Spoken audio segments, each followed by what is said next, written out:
अजीब-अजीब किस्म की भयानक-भयानक किस्म की खबरें जो है वो सारी हमारे खाते में आती हैं। एक तो कल सुबह दोबारा मैच फिर 5 बजे मैच रखा है यार। ते उठ के बैठ के वेखना ही पेगा ओहदे बाद पता ही नहीं की बनदा है पर की करे बंदा वेखना तो पैंदा की करे। लेकिन कोई बात नहीं चलो देख लेंगे वो ये सीरीज़ भी खत्म हो जाएगी और ये 4-0 पे भी तक हैं। अल्लाह करे कि हम कम से कम व्हाइट वॉश से बच जाएँ किसी तरह से देखी जाएँगी। एक दूसरी भयानक खबर ये है कि इस सिचुएशन में, इस मौके पे, इस सूरत-ए-हाल में, इस मझधार में फँसा के जो है वो चेयरमैन पीसीबी काशिफ़ साहब ने कहा कि जी मैं तो साइड पे हो रहा हूँ, मेरे पास तो जो है वो रिसोर्सेज़ ही नहीं थे। रिसोर्सेज़ से मुराद ये है कि मेरे पास अथॉरिटीज़ ही नहीं थी, मेरे पास चीज़ें नहीं थी, मैं कैसे चीज़ों को लेके चलता उसमें, तो सारा क्या फ़ायदा ऐसे ही उसमें। तो भाईजान जी पहले फैसले कर रहे थे, सारा कुछ कर लेना था। पता चल रहा था चीज़ें ख़राब हो रही हैं, चीज़ें हाथ से निकल रही हैं, क्यों इस किस्म के डिसीज़न्स ले रहे थे जब आपको कहा गया था कि सिर्फ़ आप इलेक्शन ही कराने हैं, इलेक्शन करा के आपका आपका मकसद ये है कि आपने सिर्फ़ इलेक्शन ही कराने हैं। लेकिन यहाँ पे जिसको भी कहा जाता है, जो भी केयर टेकर आता है वो फिर है ना, सियासी गुफ्तगू से परहेज़ कर रहा हूँ मैं लेकिन सूरत-ए-हाल ऐसी होती है कि वो बाकी हर जगह पे पंगे कर रहा होता है, जो अक्सर काम होता है, उसकी तरफ नहीं जा रहा होता है, तो यहाँ पे भी यही सूरत-ए-हाल चल रही है पीसीबी में। और अब उन्होंने फैसला किया कि मैं स्टेप डाउन कर रहा हूँ कि मैं तो जो है यहाँ पे नहीं रहूँगा। मैं साइड पे हो जाता हूँ क्योंकि मेरे पास अथॉरिटीज़ नहीं है, जब अथॉरिटीज़ नहीं है तो फ़ायदा क्या? हालाँकि अथॉरिटीज़ क्यों नहीं थी भई, आपका जो मेन मकसद था वो और था। लेकिन उस मेन मकसद से हट के भी आपने जो कुछ कर छड़ा है तो वो भी दुनिया याद रखेगी, चीज़ें याद रहेंगी, खैर है, कोई बात नहीं। ये कौमों की ज़िंदगी में दौर आते रहते हैं और इदारों की ज़िंदगी में भी दौर आते रहते हैं। ठीक हो जाएँगी चीज़ें कुछ आगे चल के, अभी भी काफ़ी ठीक होने की तरफ जा रही हैं। लोगों ने रियलाइज़ कर लिया है जिस तरह से रिज़वान ने जो है वो चुपके से कुछ भी ना कहा और कह भी गए टाइप सिचुएशन में उन्होंने बहुत सारी बातें कर दी हैं और कह दिया है कि यार हफ़ीज़ साहब जो है बार-बार उन्होंने हफ़ीज़ का ज़िक्र किया है कि हफ़ीज़ जो है वो उसमें और मैनेजमेंट जो है और हफ़ीज़ जो है और मैनेजमेंट जो है, हफ़ीज़ साहब जो है वो अब जो है बेहतर सोच रहे हैं, बेहतर तरीके की तरफ जा रहे हैं, बेहतर नतीजे की तरफ जा रहे हैं। लेकिन नतीजा जो है एंड में निकलता हमें यही नज़र आ रहा है कि दोबारा से जो है वो रिज़वान और बाबर ये दोनों जो हैं वो बेहतरीन जोड़ी लग रही है इस वक़्त इनकी और पता नहीं हो सकता है कि बाबर के पास जो है कैप्टेंसी वापस आ जाए क्योंकि शाहीन जो है वो किसी भी फ़ॉर्मेट पे किसी भी तरीके से किसी भी वो बॉल के साथ या बैट के साथ या ग्राउंड में फील्डिंग के साथ जो है या तो लोगों ने उनका साथ नहीं दिया, डिसजॉइंटेड सी चीज़ें लगी, डिसजॉइंटेड सा लगा। 1-2 मैचेस में हो जाना चाहिए था लेकिन उसके बाद जो है वो चीज़ें सेटल हो जानी चाहिए थी लेकिन उसके बाद भी सेटल नहीं हुई, तो ये फिर जो है ये कैप्टन और उसके ऊपर जो है वो कोच है, जो कोच का भी सुनने में आ रहा है कि वो भी रिज़ाइन दे देंगे या उनसे रिज़ाइन ले लिया जाएगा, जो भी है। कोच से मुराद ऑब्वियसली हफीज़ साहब हैं कि मोहम्मद हफीज़ का जो है वो प्रोफ़ेसर, उसकी प्रोफ़ेसरी जो है वो बाकी बातों में तो चल गई लेकिन इस बात में उसकी बहुत ज़्यादा प्रोफ़ेसरी नहीं चल पा रही है और सूरत हाल उसकी काबू से निकल रही है और चीज़ें ख़राब होती जा रही हैं।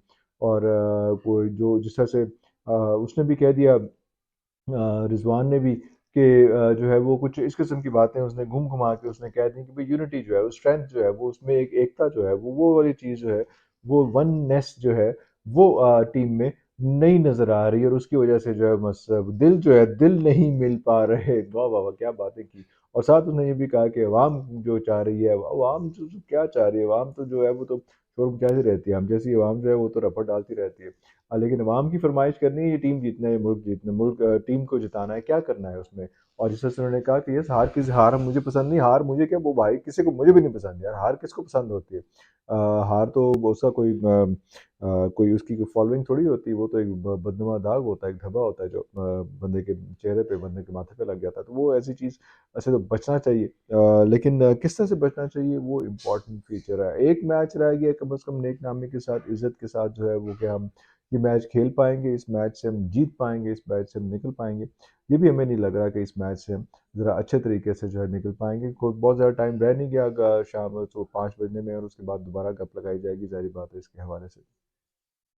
लेकिन फिर भी ये सूरत-ए-हाल जो है हमारे पास ये आती रहेगी और इस पे हम डिस्कशन करते रहेंगे और ख़ास तौर पे इस बात पे बात करेंगे कौन-कौन से लोग जो हैं वो लाइन में लगे हुए हैं इस वक़्त, जिन्होंने इस पे दोबारा चेयरमैन की कुर्सी पकड़नी है और ये म्यूज़िकल चेयर जो है चलती रहेगी इस तरह से। एक जो है वो बड़ा इम्पोर्टेंट नाम आया है जो नदीम उमर का आया है, नदीम उमर का नाम जो है, बाकी तो पॉलिटिशियन तो ये सारा कुछ इस किस्म के वो पॉलिटिकल जो है वो कनेक्शन सारा कुछ होते हैं, लेकिन ये नदीम उमर का नाम जो है ये एक डिफरेंट था, ये पहले भी एक दफ़ा आया लेकिन वो मटेरियलाइज़ नहीं हो सका। लेकिन इस बार भी जो है वो आया और बड़े इसी तरीके से क्वेटा ग्लैडिएटर के साथ बड़े धीमे, बड़े सुलझे अंदाज से, बड़े पॉइस तरीके से, बड़े डिफरेंट तरीके से अपनी क्वेटा ग्लैडिएटर्स को लेके वो चलते रहे हैं अभी तक। और अभी ये सिचुएशन आ गई है कि अब उनको पीसीबी के चेयरमैन का जो है वो कहा जा रहा है कि पीसीबी के चेयरमैन बन जाएंगे। उसमें चेयरमैन बनने के बाद तो जो है कमाल ही सिचुएशन हो जाएगी, कमाल ही माहौल बन जाएगा।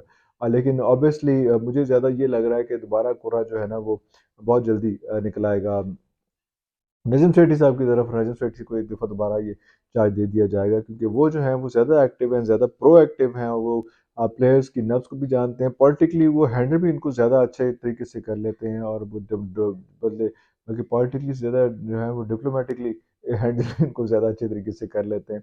उनका नाम जो है वो ज़्यादा बेहतर तरीके से आ रहा है। लेकिन वो फिर होगा क्या उसमें, वो तो चीज़ें हो जाएँगी। जिस तरह से अभी नजीम सेठी जो है वो फॉरेन कोचेज़ को लेके आए थे। फॉरेन कोचेज़ में जो आके यहाँ पे रहे और उनका जो कॉन्ट्रैक्ट था, वो कॉन्ट्रैक्ट इस किस्म का था, एक कॉन्ट्रैक्ट खत्म होने तक वो नहीं जा सकते, कॉन्ट्रैक्ट खत्म होने तक उनको निकाला नहीं जा सकता था। अब सिचुएशन ये आ रही थी कि उनको भी कॉन्ट्रैक्ट के पैसे मिल रहे थे और उनकी जगह पे जो कोच हफीज़ थे और वो डायरेक्टर और कोच वो हफीज़ भी थे और वो भी थे।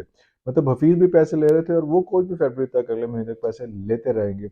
ये कितनी मज़े की बात है। उन्होंने कोई काम नहीं किया, कोई ट्रैवल नहीं किया, कोई कुछ नहीं किया, कोई प्लेस इंटरेक्शन नहीं था, कोई चीज़ नहीं थी।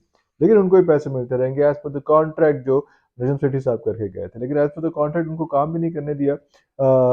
वो जो है वो हफीज़ को ले आया और हफीज़ ने जो है वो फिर आपने देख लिया कि क्या कर लिया।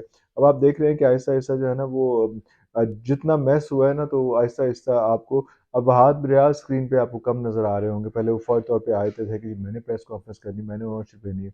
अब जिस किस्म की टीम की परफ़ॉर्मेंस आई है तो अब जो है वो कोई ओनरशिप लेने को तैयार नहीं है। सारे जो है ना आराम से थोड़ा पासे-पूसे होके ना साइड पे होके बैठ गए हैं सारे कि अच्छा यार चलो देख लेते हैं क्या, कोई भी किसी ने उधर देखना है, किसी ने उधर देखना है। जैसे मैं पहले डिस्कशन कर रहा था कि जितने आपने कोचेज़ रखे हुए हैं, जितने आपका बॉलिंग का कोच है और फील्डिंग का कोच है और ये कोच है और वो कोच है और वो हाई परफॉर्मेंस का कोच है और स्पिनर का अलग कोच है, फील्डिंग का अलग कोच है। तो आप किसी को भी कह दें कि यार ये फील्डिंग क्यों नहीं अच्छी, वो कहेंगे फील्डिंग कोच से पूछो। आप कहेंगे बैटिंग नहीं अच्छी, बैटिंग कोच से पूछो। बॉलिंग नहीं अच्छी, बॉलिंग कोच से पूछो। फास्ट बॉलिंग नहीं अच्छी, फास्ट बॉलिंग कोच से पूछो। स्पिन बॉलिंग नहीं अच्छी, स्पिन मतलब वो उससे पूछो तो ये जो मतलब खुद हफीज साहब जो है डायरेक्टर बन जाएंगे। कोच जो है वो एक स्पेसिफिकली जो है वो कहेगा कि जी फील्डिंग का मैं क्या करूं जब प्लेसमेंट ही अगर आपने ठीक नहीं की हुई, प्लेयर्स की कैप्टन ने प्लेसमेंट नहीं ठीक की। तो ये इस किस्म का हौच पौच, जितने आप ज़्यादा हेड काउंट रख लेंगे, इतने ज़्यादा आप रिपोर्टिंग में जितने ज़्यादा बंदे रखेंगे, ये तो एक मैनेजमेंट का असूल है ना कि रिपोर्टिंग लाइंस आपके पास कम से कम होनी चाहिए। रिपोर्टिंग लाइंस जितना से आप बढ़ाते जाएंगे उतना आप हौच पौच, कन्फ्यूजन, कॉन्फ्लिक्ट और ये सारी चीज़ें जो हैं वो उसको परवान चढ़ाते रहेंगे। जो अभी हमारे साथ ये हुआ भी है। हमारा सबसे बड़ा मसला, सबसे बड़ी प्रॉब्लम जो है वो यही आई है कि हमने रिपोर्टिंग लाइन्स इतनी बड़ी बढ़ा ली थी। और अभी भी देख लें जो मेन परफॉर्म कर रहे हैं वो वही हैं। वो शाहीन ने थोड़ा बहुत परफॉर्म कर लिया आखिरी मैच में, लेकिन वो प्रेशर में इतना ज़्यादा आ गया कि ना उसकी पेस रह गई, ना उसका यॉर्कर रह गया, ना कुछ रह गया। वो तेज़ गेंद घिटे थे, मार ही नहीं रहा, पता नहीं कब मारी थी आखिरी गेंद, याद भी नहीं है। तो ये भी देखना पड़ेगा, लेकिन इसके साथ साथ ये भी देखना पड़ेगा कि दोबारा आपका जो मेन बंदा है वो बाबर ही है, मेन बंदा है रिजवानी, ये दोनों परफॉर्म कर रहे हैं। बाकी जो है वो अभी सारी की सारी टीम जो है स्ट्रगल कर रही है। मिडिल ऑर्डर जो है एकदम फिर क्लैप्स हुआ है। कल मैच देखते हैं, कल मैच देखने के बाद दोबारा गप लगाएंगे। अल्लाह करे कि वाइट वॉश से किसी से बच जाए। हालात ये आ गए वाइट वॉश से बच जाए तो हम उसको अपनी कामयाबी समझेंगे। तब तक के लिए, कल तक के लिए इजाज़त दीजिए। पाकिस्तान जिंदाबाद।